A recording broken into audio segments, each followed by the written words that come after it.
There is a particular quality to the stillness of a room where someone has only just left.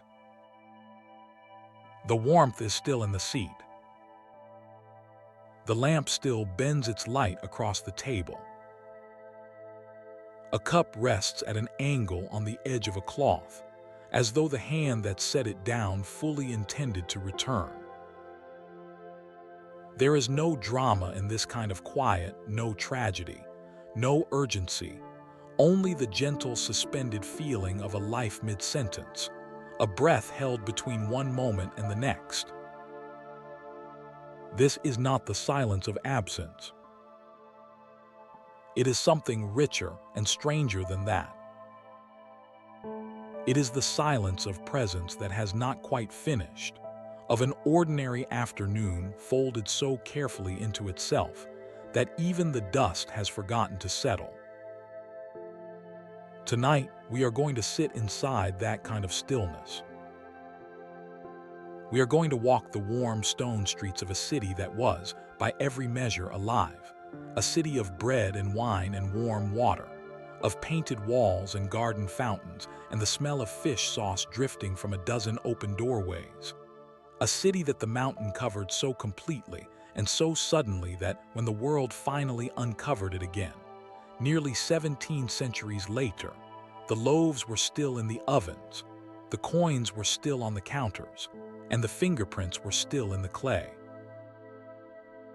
Tonight we rest in the world of Pompeii, not the Pompeii of disaster, but the one that came before. The city of 20,000 souls who woke each morning to the smell of salt air and volcanic earth, who filled their streets with graffiti and song and the ordinary weight of beautiful days. Let the night settle around you now. Let your body grow heavy and warm.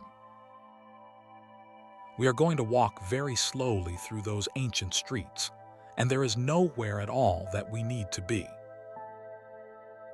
To understand Pompeii is to understand where it sat in the world, and to understand that, you must first understand the land itself. The city rose on a shelf of hardened lava at the mouth of the Sarno River, cradled on one side by the broad silver curve of the Bay of Naples and watched over, on the other, by the long and seemingly gentle slope of Vesuvius. The mountain in those days looked like a mountain at peace.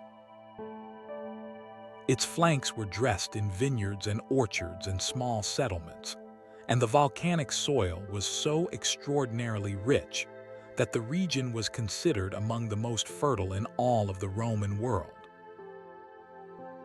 The city's first inhabitants, the Oscans, had arrived perhaps as far back as the 8th or 9th century before the Common Era, drawn by that same abundance, the heavy figs, the dark grapes, the river rich with fish, the black earth that gave back more than it was ever asked.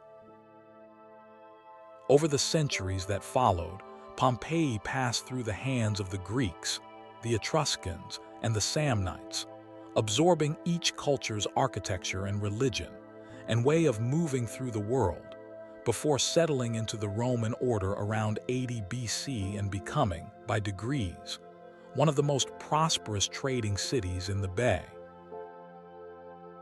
The streets of Pompeii were laid in the manner of the Greek planner Hippodamus of Miletus, straight lines crossing other straight lines, a grid that gave the city its sense of organized intention. But within that grid, the city lived in the way that all truly alive places live, sideways and in the corners and in the soft edges of things. The main roads were paved with large, irregular blocks of volcanic basalt, worn smooth and gently glowing in the afternoon light, and they were built with high stepping stones at the intersections, so that pedestrians could cross above the rainwater that channeled down the center of each street. You can still see those crossing stones today, and the ruts worn into the stone by generations of wooden cartwheels, And if you look carefully at the lower portions of doorways along the old Via della Bendanza, you can still see the marks left by poles and ropes, the quiet evidence of awnings that once stretched over the street to keep the vendors and the customers cool in the long Mediterranean afternoons. The city had grown, over its long centuries of existence, into something layered and composite, a place where Oscan foundations lay beneath Greek columns which in turn supported Roman arches, where the oldest temple in the city, possibly dedicated to Minerva and dating to the 6th century before the Common Era, stood in the triangular forum at a slight angle to everything around it, because it had been built before the Roman grid was imposed and simply remained, quietly out of alignment, in the way that the oldest things in a city sometimes do. Walking through Pompeii's streets was, in this sense, a kind of slow reading.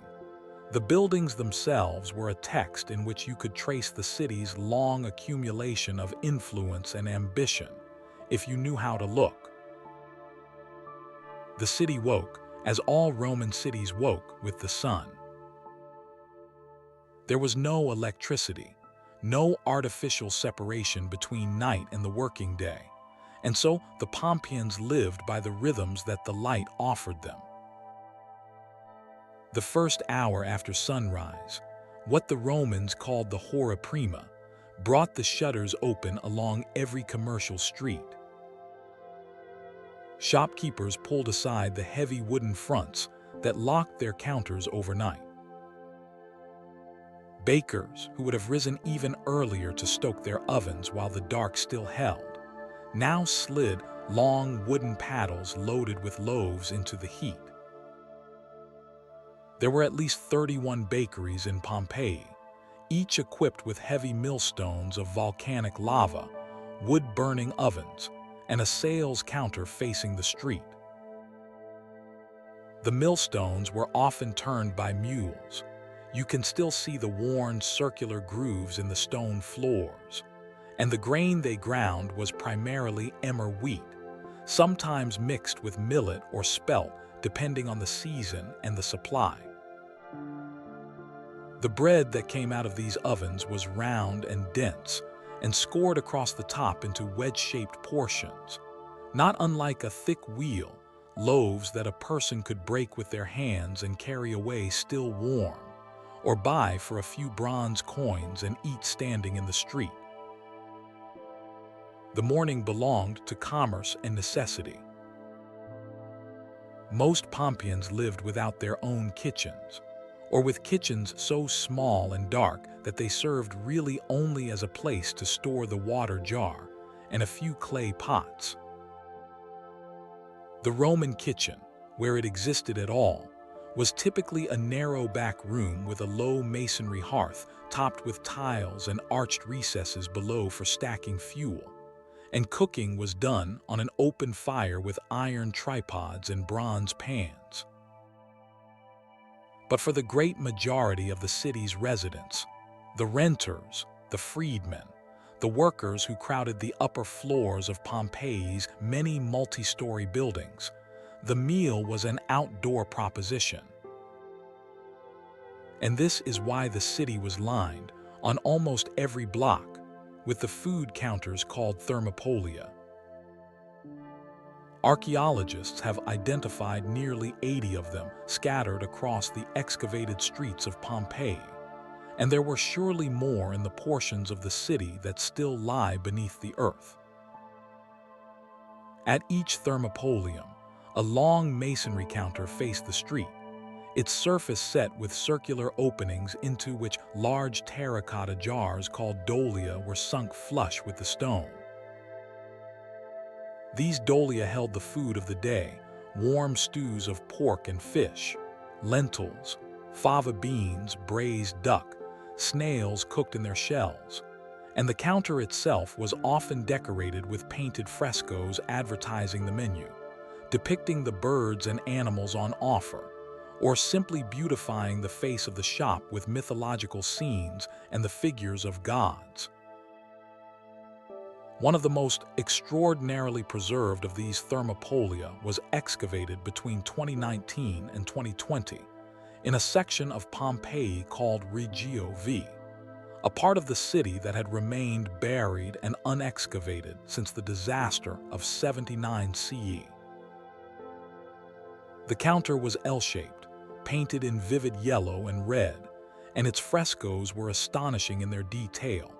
A mallard hung by its feet, its feathers rendered with careful, loving brushwork.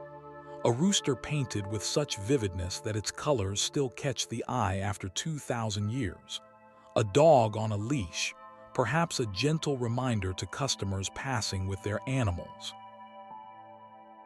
In the dolia of this thermopolium, the excavators found the actual remnants of the last day's meals.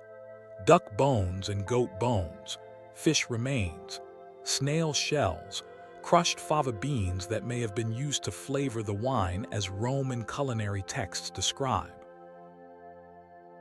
One jar, it was reported, still smelled strongly of wine when it was first opened, as though the aroma of an ancient afternoon had been waiting patiently in the dark for someone to finally lift the lid. The wine of Pompeii deserves its own moment of stillness, because it was everywhere and it was important, not in the fevered way, but in the deep, daily, unremarkable way that water is important or bread. The volcanic soil of the Pompeian coast produced grapes of extraordinary richness, and Pompeii had been exporting wine around the Mediterranean for centuries. Sealed amphorae painted with the names of merchants and vintners have been found as far away as southern France and North Africa, their clay stoppers marked with stamps like the signet rings of a quiet commercial civilization. At home, the wine was often diluted with water and sometimes warmed or spiced. The callida of the thermopolium was a sort of ancient mulled wine, fragrant and mild, and it was consumed at every social level, from the elaborate silver-appointed triclinium of the wealthy merchant to the rough wooden stool of the laborer eating his lunch at the counter in the street. In some of the more elaborately appointed thermopolia, there was even a small garden at the back where a customer could sit beneath a pergola of vines and eat their meal in the open air, the city's sound softened by the greenery around them and the cool shadow of the leaves overhead. To move deeper into Pompeii's domestic life is to move through its gardens, and this too is a form of slow dreaming. The homes of Pompeii's wealthy and middle classes were built around inner courtyards and gardens. The atrium opened to the sky at the front of the house, and behind it the peristyle garden, a colonnade surrounding a central outdoor space planted with fruit trees, flowering vines, ornamental borders, and sometimes a small vineyard. Archaeologist Wilhelmina Jastrzębski, who pioneered the discipline of garden archaeology in Pompeii beginning in the 1950s, discovered that the Pompeians planted almost every available inch of their outdoor space with something living. From the oldest form of domestic vegetable plot, known as the hortus, all the way to elaborate ornamental pleasure gardens, the city was threaded through with green. Emmer wheat and grapes were cultivated within the city walls. Figs and pears and peaches grew in private gardens. Walnuts and chestnuts stood in larger plots on the edges of the town. And in the smaller courtyards of modest homes, you might find a simple olive tree casting its gray-green shadow over a fountain, with roses and rosemary growing in terracotta pots along the wall. The fountains were fed by the Sarno Aqueduct, a remarkable piece of Roman engineering that brought clean water from the hills of Avellino to the coast. And from around 20 BC, this water arrived in Pompeii through a distribution tower, a Castellum Aquae, positioned at the highest point of the city, from which it flowed by gravity through lead pipes to the city's public fountains, baths, and private homes. There were over 40 public fountains in Pompeii, one on nearly every street block, and they ran continuously.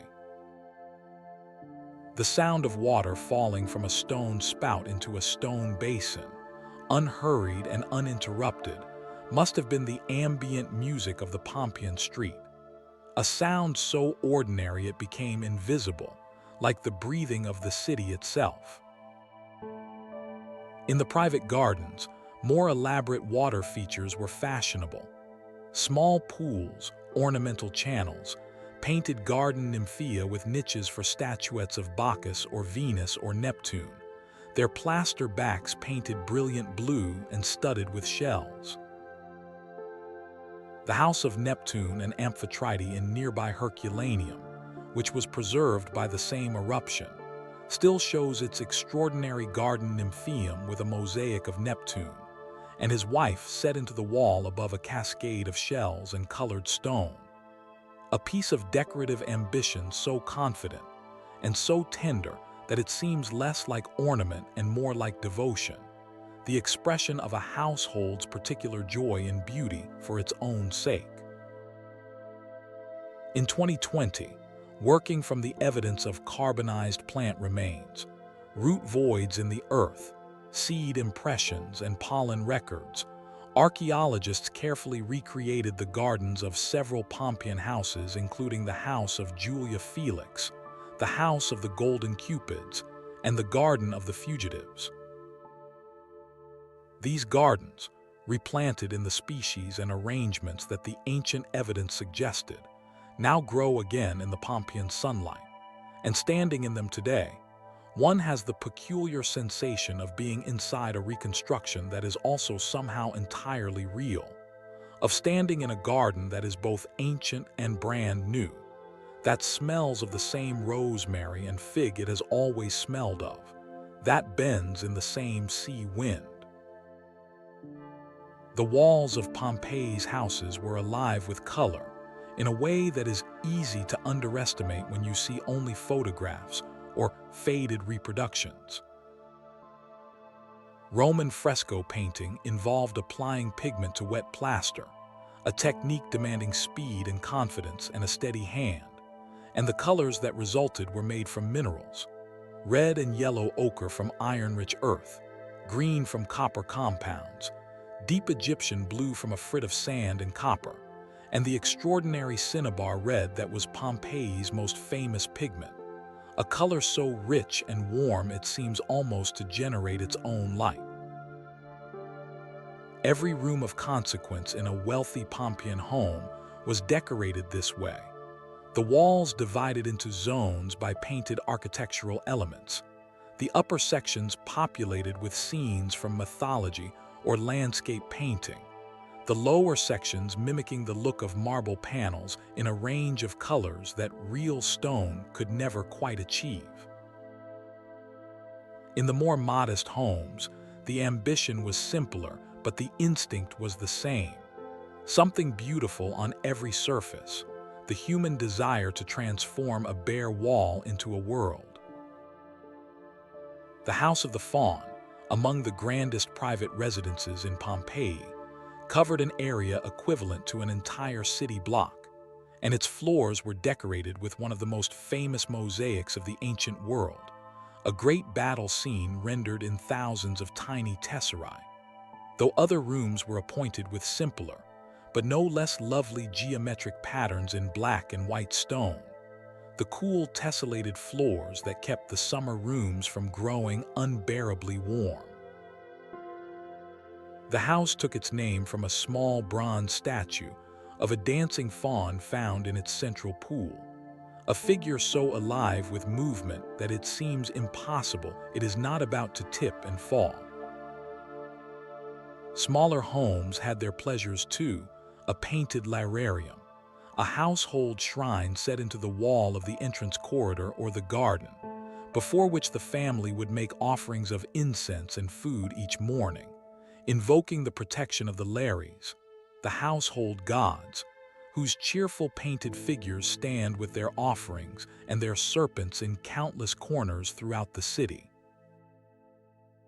A particularly lovely example of this domestic art survives in the house of the Vetii, believed to have belonged to two freedmen brothers, men who had been born into slavery and eventually purchased their liberty, who then decorated their home with a series of magnificent frescoes depicting cupids at work in various trades, making perfume, working as goldsmiths, baking bread, pressing oil.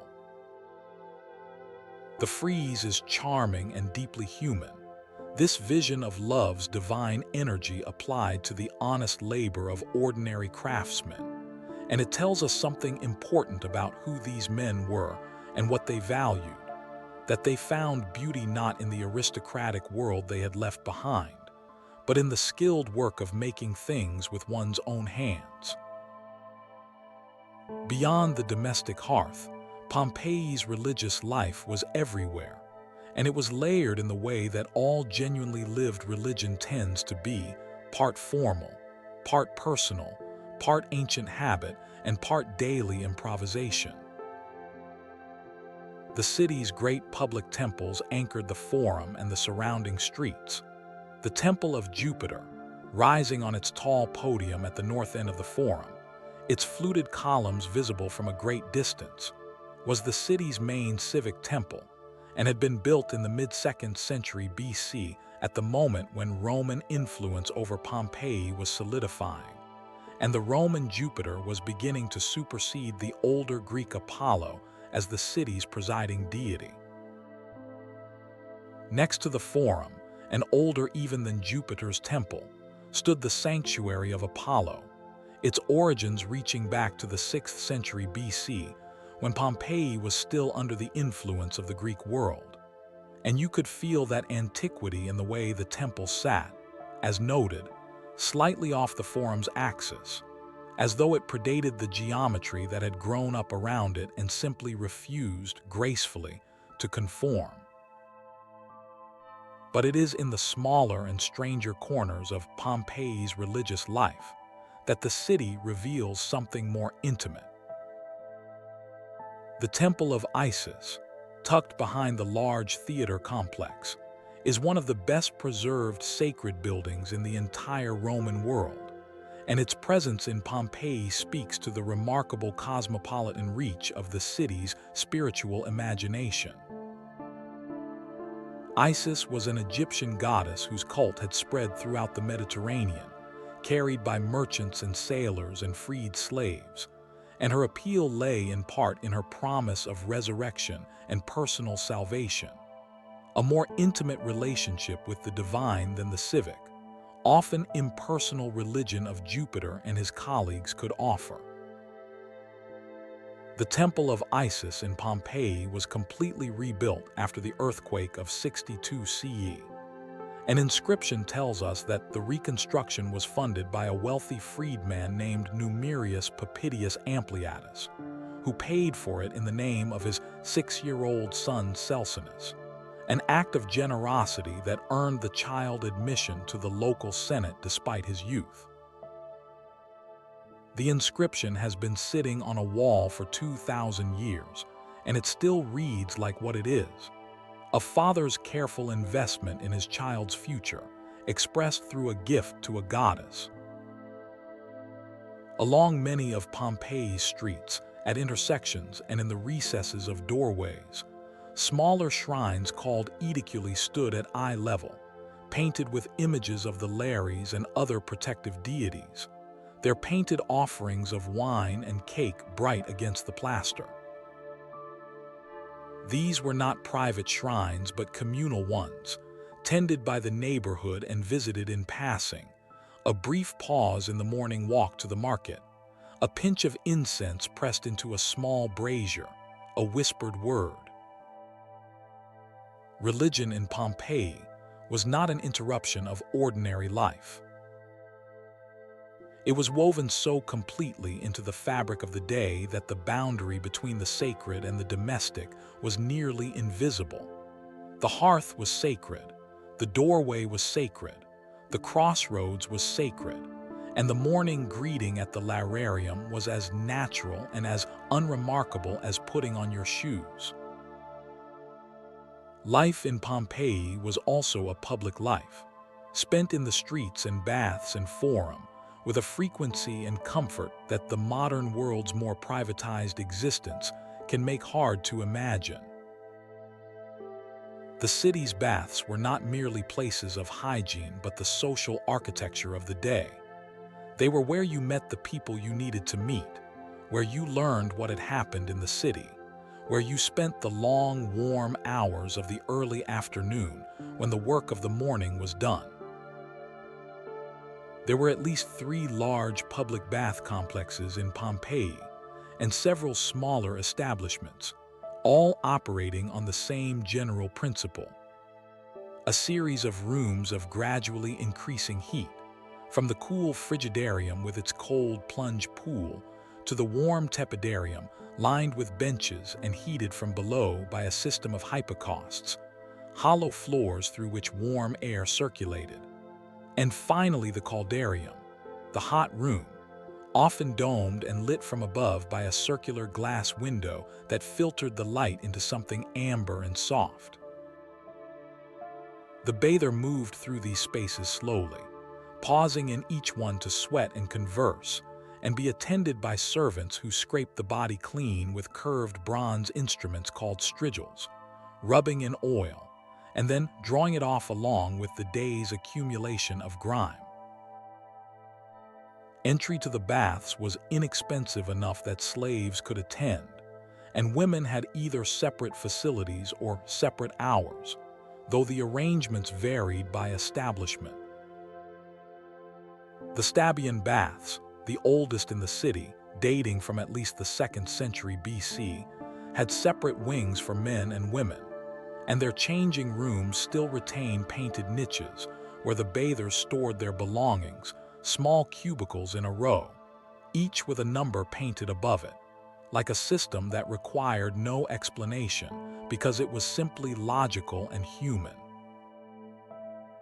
The forum baths, built a little later and somewhat more ornate, had stucco decorations of extraordinary quality in their tepidarium, figures of athletes and gods modeled in high relief around the upper walls, their forms still crisp enough to cast a shadow. Bathing in Pompeii was not a private act but a social one, a daily ritual of communal immersion that served as the city's great equalizer.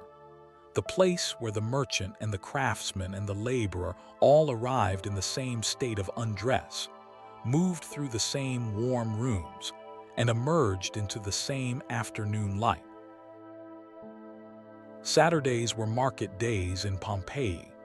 We know this from the graffiti and records that survived, and the Forum would have been at its most alive then, the great open rectangular piazza ringed by colonnades and official buildings, filling with the noise of exchange.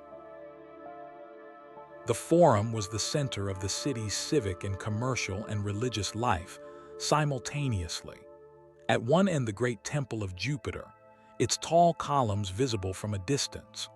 Along the sides, the basilica where legal proceedings were conducted, the building of Eumatia where the cloth merchants traded, the covered market hall known as the Macelum with its round central pavilion where fresh fish and meat were sold.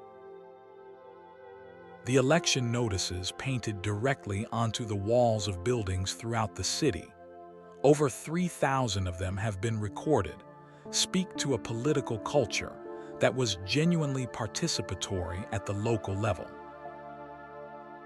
Candidates for the offices of aedile and duumvir were championed by bakers and muleteers and goldsmiths and laundresses, their supporters inscribing their endorsements onto the plaster facades of homes and businesses in large painted letters. Vote for Gaius Cuspius Pansa for aedile. He is worthy of public office. Vote for Marcus Cyrenius Vatia. The late drinkers ask you to elect him. Even the late drinkers had their voice. And then there was the graffiti, the unofficial, irrepressible, entirely human graffiti that covers nearly every wall that stood long enough to receive it. Unlike the electoral notices, which were painted by professional sign writers, the graffiti was scratched directly into the plaster with a stylus or a nail, and it says things that no other kind of ancient writing says. A gladiator is described, in someone's ardent hand, as the joy that girls sighed for. A set of household accounts records the purchase of a cooking pot for a sum equivalent to half a day's wages. Someone has written, near the entry to a thermopolium, that they ate too well here. Someone else has scratched the first lines of Virgil onto a wall, then abandoned the effort partway through. These fragments are not important. They are not even particularly beautiful. But they are exactly what makes Pompeii what it is, the record of ordinary thoughts, scratched in ordinary moments, by people who had no idea that anyone would ever read them. The wax tablets of Pompeii deserve a quiet mention of their own, because they speak to a city that was, perhaps surprisingly, given the distance of 2 millennia, deeply literate and deeply bureaucratic. These tablets were the everyday writing technology of the Roman world. 2 thin wooden boards hinged together, their inner faces coated with a thin layer of beeswax into which a pointed stylus could be pressed to form letters and numbers. When the wax was full, it could be smoothed and reused. But the pressure of the stylus, pressed hard enough, left faint impressions in the wood beneath the wax, and when the wax itself melted in the heat of the eruption and the centuries, those ghost impressions remained. Archaeologists have read the marks of loans made and repaid, of property sales and rental agreements, of debts acknowledged and disputed, all of it the ordinary commerce of a city that ran, as all cities run, on the constant circulation of small obligations between neighbors. The crafts and trades of Pompeii deserve their own slow walk, because they were everywhere and they were specific in the way that all genuinely skilled work is specific. Not a category but a practice, not a label but a set of particular smells and sounds and textures that belong to each workshop and to the person who ran it. The potters of Pompeii produced enormous quantities of the plain utilitarian, ware that every household needed. The cooking pots called kakabi, the bronze or iron frying pans known as the fredel, the saucepans and storage jars, and the small clay oil lamps that were sold by the hundreds from open-fronted shops along the side streets. A graffito scratched onto a house wall in Pompeii recorded the household accounts in casual shorthand, noting that a cooking pot or a plate had a value equivalent to roughly half the cost of a day's labor, which tells us something about both the cheapness of common pottery and the real value of a working person's time. The goldsmiths worked in small heated workshops, their benches crowded with fine tools.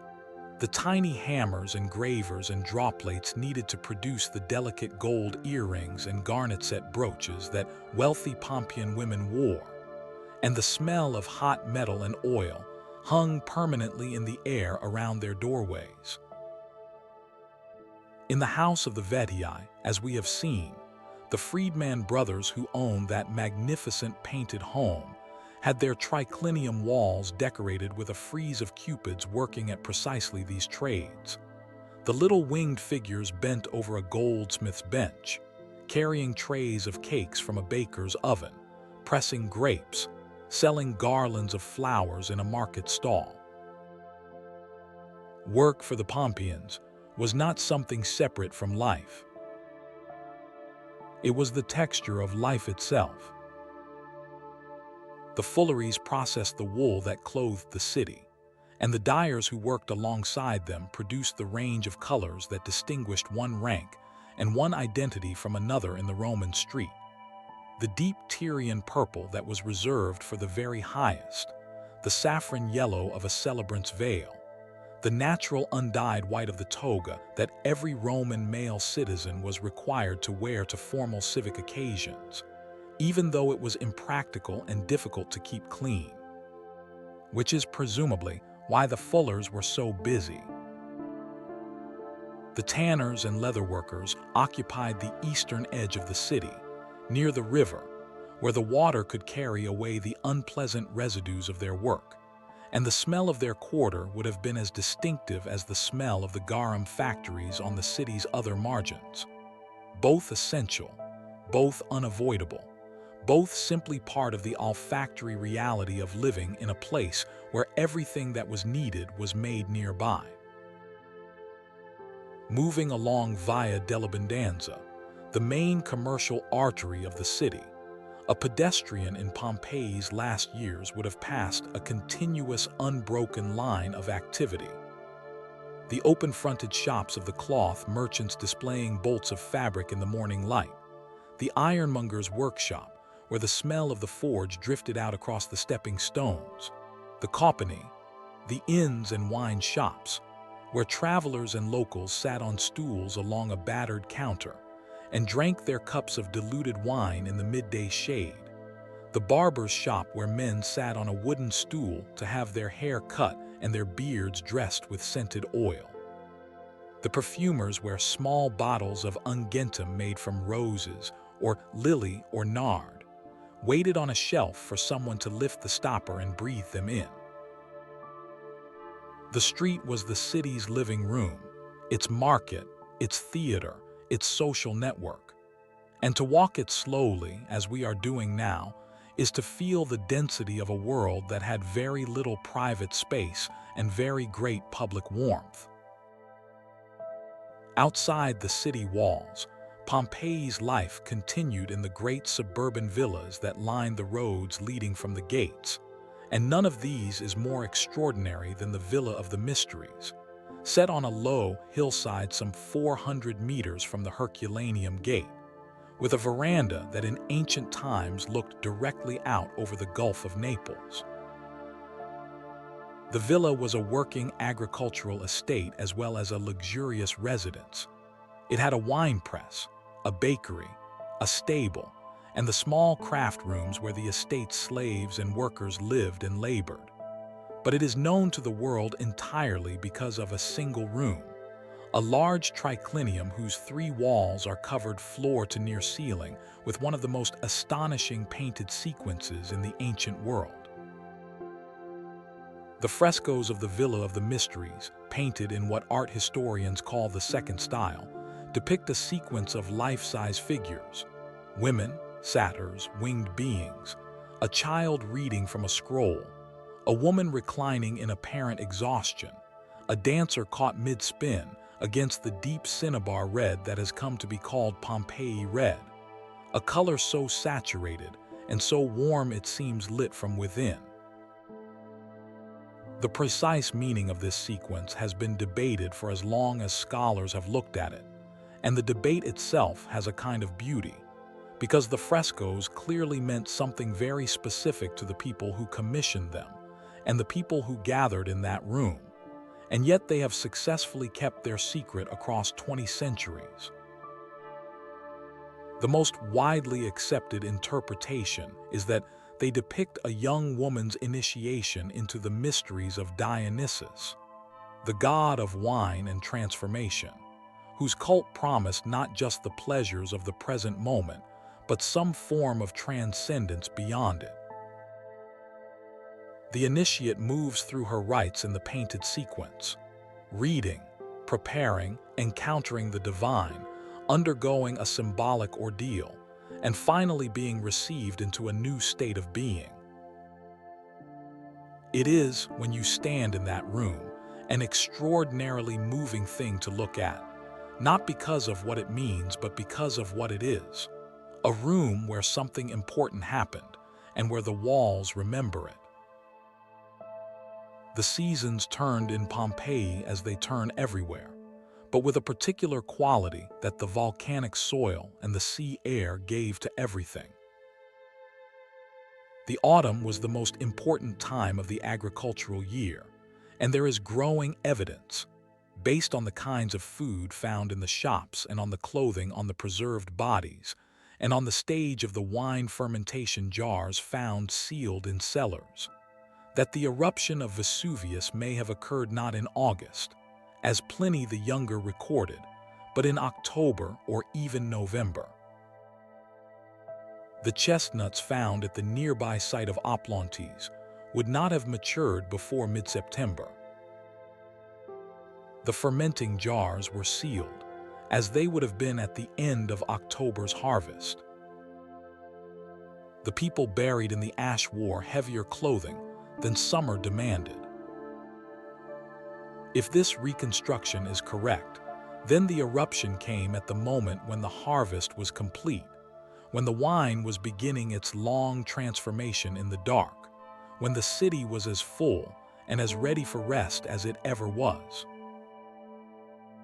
The festivals of Pompeii numbered 40 in a year, 40 occasions when the normal rhythms of commerce were suspended, and the city dressed itself differently, when priests moved through the streets in procession, and the smell of burned offerings rose from the temples, and the citizens gathered in their best clothes in the forum or at the theater. The theater of Pompeii was one of the oldest in the Roman world, built in the Greek style in the 2nd century BC, and then enlarged and modified in the Augustan period.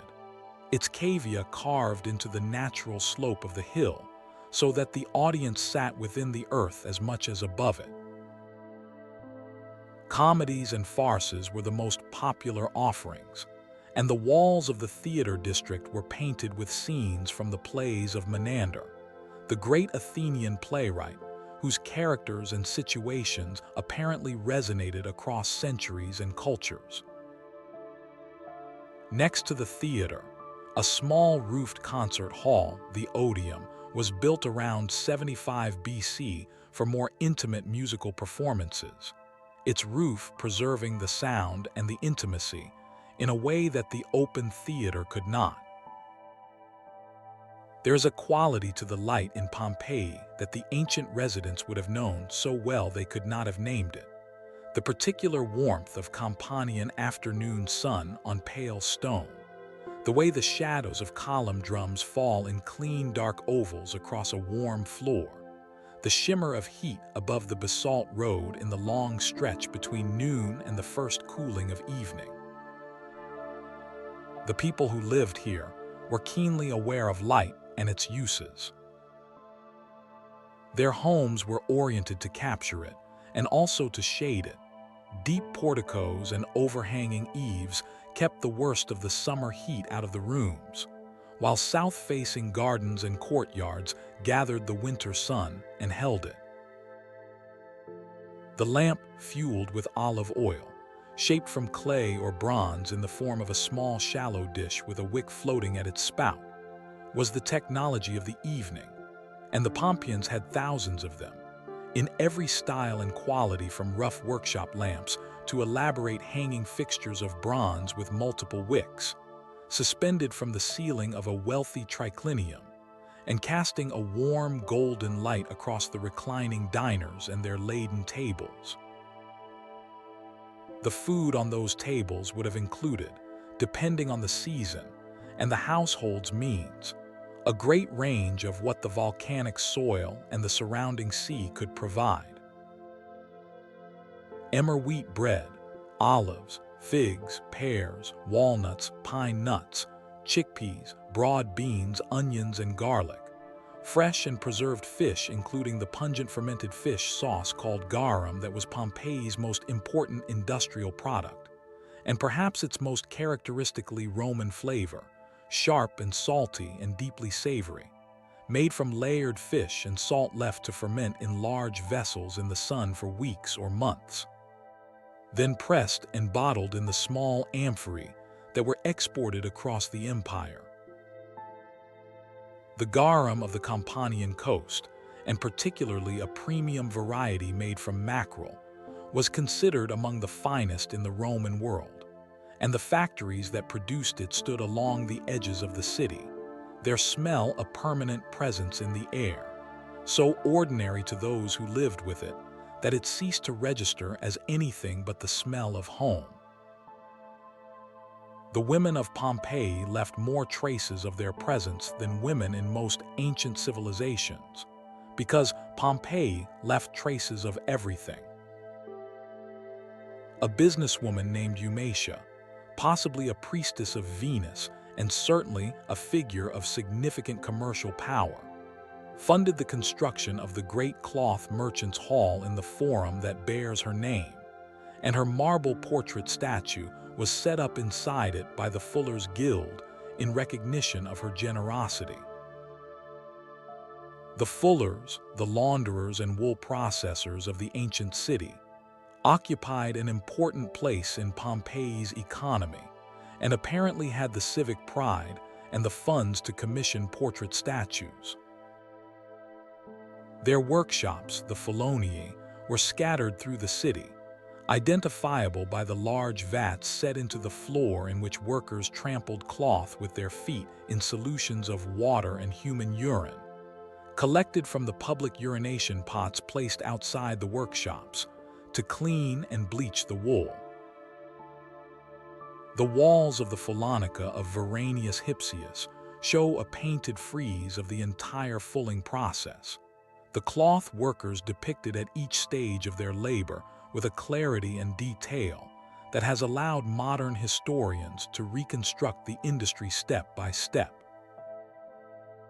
The fashion of Pompeii's last years leaned toward elaboration, at least among those who could afford it. Women wore the stola, a long pleated dress pinned at the shoulders with brooches, and jewelry that ranged from simple bronze rings to elaborate sets of gold earrings, necklaces and bracelets set with garnets and pearls. Hairstyles had become, in the years approaching 79 CE, a matter of considerable complexity. High built-up arrangements of curls and false hairpieces that required the attention of multiple slaves and considerable quantities of scented oil and hairnet of fine gold thread.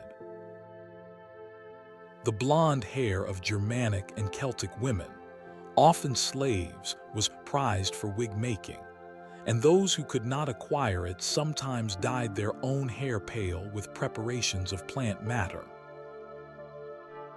In the streets, however, most women moved simply and practically, wrapped in a wool palla against the morning chill, carrying a basket to the market, stopping at the public fountain to fill a jug, the daily round of small decisions that make up any ordinary life in any ordinary city. There is also, in Pompeii's evidence, something that speaks to the particular texture of family life. The way the household organized itself around the lararium each morning, the master of the house calling the entire household, including the slaves, to gather at the shrine for the daily prayer and offering to the lares. The lares themselves were painted as youthful dancing figures in short tunics, often shown in pairs flanking the genius of the paterfamilias, the spirit that represented the living force of the family's continuation. Offerings were simple: a splash of wine, a piece of honeyed cake, a few grains of incense on a small brazier. The philosopher Cicero, writing in another century, described the home as the most sacred and hallowed place on earth, the center of a person's worship and religion and domestic ritual, and the Lararia of Pompeii bear him out, their painted walls showing generation after generation of families who understood their daily lives to be, in some quiet way, continuously held. And now the streets of Pompeii begin to quiet, as they quieted each evening when the light failed, and the shutters came back across the shop fronts, and the oil lamps were lit behind closed doors. The last customers have taken their bread from the thermopolium counter. The last water carrier has filled her jar at the street fountain and turned toward home. The baths are closing their furnaces down, the heat in the caldarium beginning its slow retreat. In the gardens, the fountains still run, their sound unchanged between daylight and darkness. A dog sleeps in the doorway of a house on a side street, its flank rising and falling. Someone in a back room is writing on a wax tablet by lamplight, accounts, perhaps, or a letter, or something entirely private that no one else will ever read. This is the Pompeii that the mountain covered, not the last terrible hours, which we need not speak of here, but the long, ordinary life that preceded them, the life that smelled of garum and fresh bread and garden roses, that moved to the rhythm of the market day, and the festival calendar, and the long afternoon in the warm baths. When the excavators began uncovering the city in the mid-18th century, they were astonished by what they found, not ruins in the conventional sense, not the tumbled stones and lost foundations of most ancient sites, but rooms intact, with their furniture and their wall paintings and their household goods still in place, as though the occupants had only just stepped out. Goethe visited. Mozart visited, and it is said that his experience of the Temple of Isis in Pompeii so moved him that it found its way into the imagery of the magic flute, that aria to Isis and Osiris written only a few years later. Stendhal, standing in the uncovered streets, wrote that by simply being there, you knew more about the place than any scholar could tell you. The city was not just a relic. It was a presence. And it still is. The loaves that were found in the ovens of the modestest bakery, carbonized, black, scored across the top in their 8 portions, are now in the Naples Archaeological Museum, their shape as legible and as human as the day they were baked. The wax tablets that recorded the city's commercial transactions, loans and payments and property transfers, still bear the impressions of the stylus in their wooden backings, even though the wax itself long since melted away in the heat. The electoral notices on the walls still advertise candidates whose elections were never held. And the graffiti still says what it said 2,000 years ago, scratched into the plaster by hands that expected the wall to stand for years, not millennia. There is something very tender in this. Not sad, not tragic, just tender. The tenderness of an ordinary life preserved so completely that we can almost feel its warmth, almost hear its sounds, almost smell the bread and the garum and the garden jasmine on the evening air. The city did not come back, but it never entirely left. It is still there, under the Pompeian sun, still warm to the touch, still showing us what it means to simply live, to bake bread and pour wine and write on walls and plant a fig tree in the courtyard, and let the fountain run all night in the dark. And so we leave Pompeii as the lamps begin to go out, one by one, across the city, in the bakeries and the bathhouses, in the garden rooms and the painted triclinia, in the little shrines where the Lares stand cheerfully in their painted niches, and in the dark streets where the stepping stones cross above the quiet water of the gutters. The city is resting now. And so we hope are you. Thank you for spending this quiet hour with us at the Bedtime Lore. Let the ancient warmth of those Pompeian evenings follow you into sleep, and let the sound of the fountains carry you gently to wherever your dreams are waiting. Rest well now. Good night.